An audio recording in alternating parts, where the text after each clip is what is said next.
أعوذ بالله من الشيطان الرجيم بسم الله الرحمن الرحيم اللهم انطقني بالهدى وألهمني التقوى. قدر منو عزت منو سلام علیکم ورحمت الله. د انسان ضرورتونه د انسان کوم شیانو ته څنګه محتاج دي، غا د یا جسم ضرورتونه دي یا دغه د انسان د روح ضرورتونه دي. لکه څرنګه مو خپل زندگی کې د جسم ضرورتونه غا پورا کو اندیشان ته د انسان روح هم ضرورتونه دي څه پکار دي غا طرف ته د مو تاسو توجه وي. ما تاسو انم امام محمد تقی علیه الصلاۃ والسلام اندی شي طرف ته مو تاسو غواړي متوجه کی. امام ارشاد فرمایي چې المؤمن يحتاج الى 3 خصال. یو مؤمن هغه کس څنګه ایمان لري، غزړه کې د ایمان نور وي، هغه کس څنګه مسره تعلق لري، هغه کس څنګه د وخت امام منتظر وي. دغه مؤمن درې کټ ضرورتونه دي پکار دی غ طرف ته دغه انسان دغه مؤمن متوجي وي. پہلا کوم شی څنګه کې امام بیاني غدا دي څه توفیق من الله. اول شی دا دي څه انسان سعادت دنیا او د آخرت کوم سعادت څه انسان غواړي غته ورسیږي، انسان غواړي څه کامیاب شي، انسان سرخرو اور سر بلند شي غد پر امام پہلا کوم یو شی ضرورت مو د روح بیاني غدا دي سمو پکار دی پروردگار عالم نه توفیق وغړو. دا د مو زندگی ټول نه غټه سرمایه دی. ګوره مو کله سترګې قرآن ته وغړو سوره هود کې 88 نمبر آیات کې د پیغمبر هم پروردگار عالم نه اندیشي تقاضا کی اور اندغه شي نسبت پروردگار ته ورکی. څه آیات کې ذکر دادی وما توفیقی الا بالله. توفیق چیرې دیغه پروردگار عالم طرف نه دی. بس دغه توفیق یعنی د خو کارو ته د اسبابو فراهم کونه. یو کاستی غسر مال ډیر زیات دی خو هغه مال د خدای لیاره کې استعمال کیدو د پاره توفیق ضرورت دی. یو کاستی غد شپې ویښ شي لیکن دغه کاست تهجد منځ ته غوړي غ کې کامیاب شي، غ کې غ محتاج دی توفیق طرف ته. پس دا توفیق موتا سو پکار دی خپل رب نه وغړو ته دا سمو کامیاب شو. دویم کوم یو شی دی غ وواعظ من نفسه.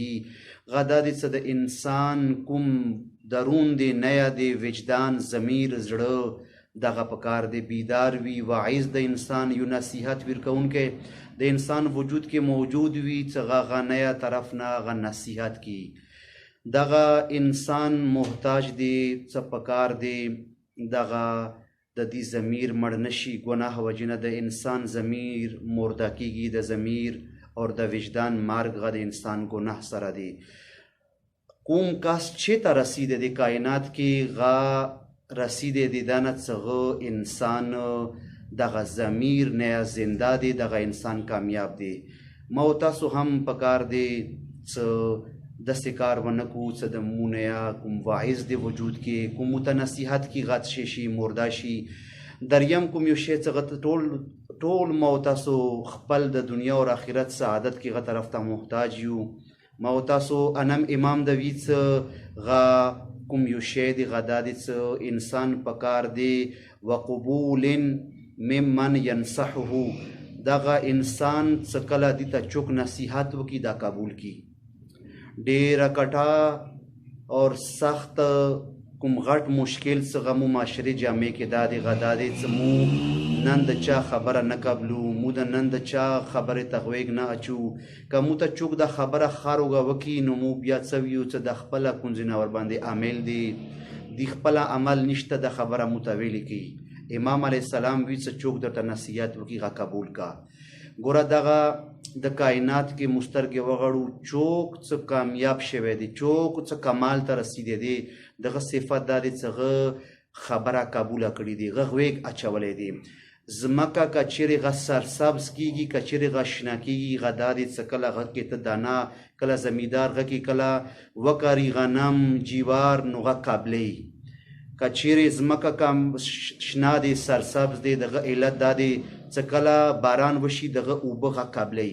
اما دغه دانه دغه جیوار دغه غنم کله مو یوسو کاڼی غه باندې چیږدو غه باندې اوبه واچو غه نه قابلی لیزا په ساونو کلونه غه باندې باران وشي غه کې غنم دانه پاسه ته چیږدا وغه نشنیږي ما تاسو هم که غواړو څه د مو وجود غڅ شي د اهل بیتو تعلیماتو نه سرشار شي ډاک شي مو وجود هم سرسب شي هم خپله فایده مو ته حاصله شي کامیاب شو هم نورو خلکو ته غه دپاره امام دوي څه به قبول مما ینصحه چوک درته نصیحت کی غه قبول کا دا اونۍ څه دغه خپله عامل نه دی دا د شیطان هیلا دی دا د شیطان دوکا دی شیطان دی ټایم کې رسی څه دا خو هغه خبره څه دی ور باندې خپل عمل نشته دی خبره باندې غوږ ونه چې نه هیڅ کله اندا امام جواد علیه السلام د څه بیڅ خذو الکلمه الطیبه خروغه خبره واخلو ممن قالها چا هم ویلی وی و ان لم يعمل بها اگر چې غ باندې خپل